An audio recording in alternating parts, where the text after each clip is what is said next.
Ele nasceu pra ser sozinho, triste sem ninguém, prisioneiro da escuridão do abismo do além. Acabava com tudo apenas ao encostar. Mesmo com intenção, ele nunca fazia o bem, e não imaginava que encontraria alguém por quem seu coração iria se apaixonar. Ao passar por um bosque, o anjo da morte encontrou a vida tão viva e forte. Ficou encantado, olhando de longe, ela com seu jeito tão simples e nobre, olhando parado que a vida fazia, querendo tocar, porém não podia. Então no momento em que se aproximou, ficou apaixonado quando ela olhou. Um amor impossível existia lá. A morte e a vida não podiam se tocar.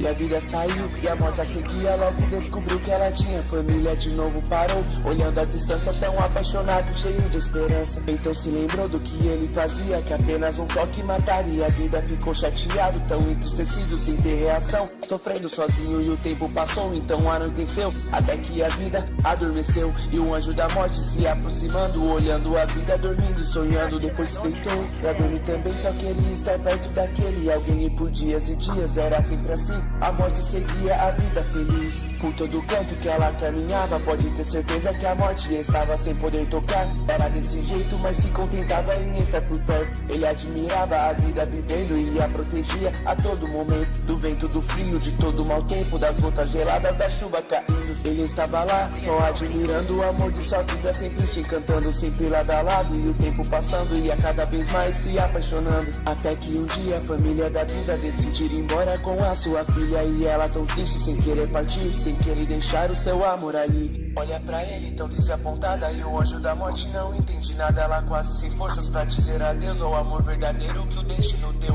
Ele assustado e ela se aproxima pra se despedir do jeito que tinha. E a morte surpresa com um beijo em sua mão, destruído por dentro em seu coração. Foi tão doloroso essa despedida, o dia em que a morte abraçou a vida pra dizer adeus. Coração em pedaços e a vida morreu dentro do seu abraço. E ele ficou lá sem acreditar, torcendo para o seu amor voltar. E o tempo passou, nada aconteceu, seu amor verdadeiro pra sempre morreu. E acaba a história de amor impossível, da morte, da vida, do fim. E nisso até hoje ele vaga sozinho, acabado com sua maldição de viver isolado. Então dê valor a quem está contigo, não deixe ser tarde nem ser impossível, porque hoje está bem, hoje está vivo. Cuidado, o destino é imprevisível.